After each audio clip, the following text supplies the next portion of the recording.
Hello everyone. Hello, you all are welcome here in your class. Today we shall discuss about the objectives of India's foreign policy. Before the objectives of the India's policy, first of all I want to define here what's the meaning of foreign policy. The foreign policy is some total of such principles and practice through which a state regulates its relations with the other state for the protection and the promotion of its national interest. जो foreign policy आ इनू ਅਸੀਂ ਕੀ ਕਹਿ ਸਕਦੇ ਆ ਇਹ ਉਹ ਸਾਰੇ principals ਆ ਜਾਂ ਸਾਰੇ ਸਿਧਾਂਤਾਂ ਦਾ ਜਾਂ ਉਹ ਸਾਰੇ ਹੀ ਮੈਥਡਸ ਆ ਜਿਨ੍ਹਾਂ ਦੇ ਰਾਹੀਂ ਇੱਕ ਸਟੇਟ ਜੋ ਦੂਸਰੇ ਸਟੇਟਸ ਦੇ ਨਾਲ ਆਪਣੇ ਰਿਲੇਸ਼ਨਸ ਨੂੰ ਜਿਹੜਾ ਆ ਪ੍ਰਮੋਟ ਕਰਦਾ ਆ ਆਪਣੀ ਪ੍ਰੋਟੈਕਸ਼ਨ ਨੂੰ ਮੁੱਖ ਰੱਖਦਿਆਂ ਹੋਇਆਂ ਆਪਣੇ ਨੈਸ਼ਨਲ ਇੰਟਰਸਟ ਨੂੰ ਮੁੱਖ ਰੱਖਦਿਆਂ ਹੋਇਆਂ ਉਹਨੂੰ ਅਸੀਂ ਕਹਿੰਦੇ ਆ ਫੋਰਨ ਪੋਲਿਸੀ। ਇੱਥੇ ਇੱਕ ਚੀਜ਼ ਮੈਂ ਡਿਫਾਈਨ ਕਰਦਿਆਂ ਸਟੇਟ ਜੋ ਟਰਮ ਹੈ ਉਹ ਇੰਟਰਨੈਸ਼ਨਲ ਲੈਵਲ ਦੇ ਉੱਪਰ ਕੰਟਰੀ ਵਰਡ ਲਈ ਯੂਜ਼ ਕੀਤੀ ਜਾਂਦੀ ਆ ਕੰਟਰੀ ਲਈ ਸਟੇਟ ਟਰਮ ਜਿਹੜੀ ਹੈ ਯੂਜ਼ ਕੀਤੀ ਜਾਂਦੀ ਹੈ। ਇਸ ਡੈਫੀਨੇਸ਼ਨ ਨੂੰ ਹੋਰ ਜ਼ਿਆਦਾ ਐਨਸ਼ੋਰ ਕਰਦਿਆਂ ਹੋਇਆਂ ਜਿਵੇਂ ਕਿ ਮਿਸਟਰ ਡਾਕਟਰ ਜੌਨਸਨ ਨੇ ਕਿਹਾ ਹੈ foreign policy is the art of the government chiefly with the respect of the foreign parts। foreign policy ਕੀ ਹੈ ਇਹ ਇੱਕ ਗਵਰਨਮੈਂਟ ਦਾ ਆਰਟ ਹੈ ਜਿਹਦੇ ਰਾਹੀਂ ਜੋ ਕਿ ਉਹ ਆਪਣੀਆਂ ਦੂਸਰੇ ਕੰਟਰੀਜ਼ ਦੇ ਨਾਲ ਰਿਲੇਸ਼ਨਸ ਨੂੰ ਜਿਹੜਾ ਆ ਪ੍ਰਮੋਟ ਕਰਦਾ ਆ ਦੂਸਰੀਆਂ ਪਾਰਟਸ ਦੇ ਨਾਲ ਕਿਵੇਂ ਡੀਲ ਕਰਦਾ ਆ ਇਹ ਸਾਰਾ ਕੁਝ ਕਿਹਦੇ ਵਿੱਚ ਇਨਵੋਲਵ ਕੀਤਾ ਜਾਂਦਾ ਆ ਫੋਰਨ ਪੋਲਿਸੀ 'ਚ। ਨਾਓ come to the point, what are the objectives of India's foreign policy? Objective ਜਾने कि मुख उद्देश की आ ठीक है एम की आ ਜਿਹੜੇ ਇੰਡੀਆ ਦੀ ਮੇਨ ਪੋਲਿਸੀ ਕਿੰਨਾ ਮੇਨ ਮਕਸਦ ਨੂੰ ਮੁੱਖ ਰੱਖਦਿਆਂ ਹੋਇਆਂ ਫਾਰਮੂਲੇਟ ਕੀਤੀ ਜਾਂਦੀ ਆ। First of all to protect and maintain the unity integrity and political freedom of the country.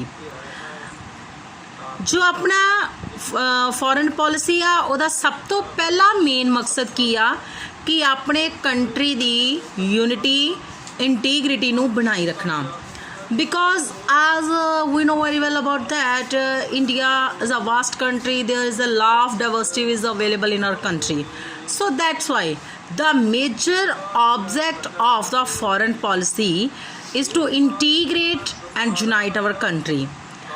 ਇਹਦੇ ਨਾਲ ਦੀ ਨਾਲ ਇੱਥੇ ਰਹਿਣ ਵਾਲੇ ਲੋਕਾਂ ਨੂੰ ਪੋਲੀਟੀਕਲ ਫਰੀडम ਦੇਣੀ ਆਪਣੇ ਕੰਟਰੀ ਦੇ ਵਿੱਚ ਜੋ ਰਹਿੰਦੇ ਨੇ ਉਹਨਾਂ ਨੂੰ ਪੋਲੀਟੀਕਲੀ ਫਰੀडम ਦੇਣਾ।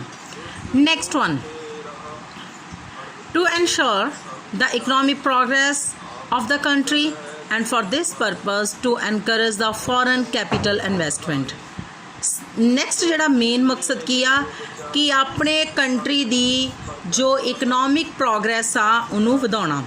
ਇਸ ਪਰਪਸ ਦੇ ਲਈ FDI ਫੋਰਨ ਕੈਪੀਟਲ ਇਨਵੈਸਟਮੈਂਟ ਜਿਹੜੀ ਆ ਉਹਦਾ ਹੀ ਇੱਕ ਪਾਰਟ ਆ FDI foreign direct investment foreign capital investment ਨੂੰ ਜਿਹੜਾ ਵਾ ਐਨਕਰੇਜ ਕੀਤਾ ਜਾਂਦਾ ਆ and to maintain the balance of trade in our favour. ਅਤੇ ਜੋ ਆਪਣੇ ਕੰਟਰੀਜ਼ ਦੀਆਂ ਜਿਹੜੀਆਂ ਕੰਪਨੀਜ਼ ਨੇ ਠੀਕ ਹੈ ਰੈਲੇਵੈਂਟ ਕੰਪਨੀਜ਼ ਨੂੰ ਫੋਰਨ ਵਿੱਚ ਭੇਜਿਆ ਜਾਂਦਾ ਆ ਪਲੱਸ ਫੋਰਨ ਦੀਆਂ ਜਿਹੜੀਆਂ ਕੁਝ ਇੱਕ ਏਜੰਸੀਜ਼ ਨੇ ਉਹਨਾਂ ਨੂੰ ਇੱਧਰ ਅਲਾਓ ਕੀਤਾ ਜਾਂਦਾ ਆ ਪਰ ਉਹਦੇ ਵਿੱਚ ਮੇਜਰ ਜਿਹੜਾ ਕੀ ਫੈਕਟਰ ਦੇਖਿਆ ਜਾਂਦਾ ਆ ਕਿ ਆਪਣੇ ਕੰਟਰੀ ਦਾ ਜਿਹੜਾ ਵਾ ਟ੍ਰੇਡ ਇਨ ਆਵਰ ਫੇਵਰ ਆਪਣੇ ਕੰਟਰੀ ਦੇ ਫੇਵਰ ਦੇ ਵਿੱਚ ਜਿਹੜਾ ਵਾ ਉਹ ਟ੍ਰੇਡ ਹੋਣਾ ਚਾਹੀਦਾ ਆ। Next one that is to play important role in the maintenance of the world piece.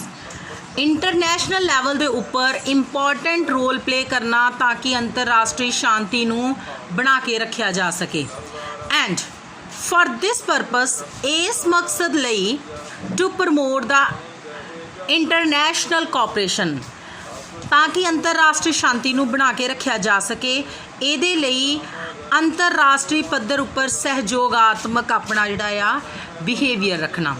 Next one to play active role in the solution of international problems like protection of environment, elimination of terrorism and protection of human rights, etc. ਜੋ international level ਤੇ ਜਿਹੜੀਆਂ ਸਾਡੀਆਂ problems ਨੇ, ਜਿਹੜੀਆਂ common problems ਨੇ, ਉਹਨਾਂ ਸਾਰਿਆਂ ਦਾ international level ਦੇ ਉੱਪਰ ਮਿਲ ਕੇ ਸੋਲੂਸ਼ਨ ਲੱਭਣਾ। ਜਿਵੇਂ ਕਿ एनवायरमेंट की जी प्रॉब्लम आ, अजकल अपना एनवायरमेंट डिग्रेड हो रहा है, not only our country, in fact सारे वर्ल्ड दे विच प्रॉब्लम आ। ਇਹਦੇ ਨਾਲ मिल के ही किवें टैकल करना आ, ये अपनी फॉरेन पॉलिसी जी आ इन्हां सारे बेसिक रूल्स नूं वेख के ये फिर फॉर्मूलेट की जाती है। एलिमीनेशन ऑफ टैररिज्म, अंतरराष्ट्रीय पद्धर ते इस लैवल की कोशिश की जाती है कि आतंकवाद नूं खत्म किया जाए, जो कि इंडिया लिए अज भी एक मेजर प्रॉब्लम आ। Next one, protection of human rights, human rights दे विच बिलीव करना। ये जो असी पॉइंट्स डिस्कस किए आ, ये सारे मेजर ऑब्जेक्टिव्स ने India the foreign policy they. That's all, thank you.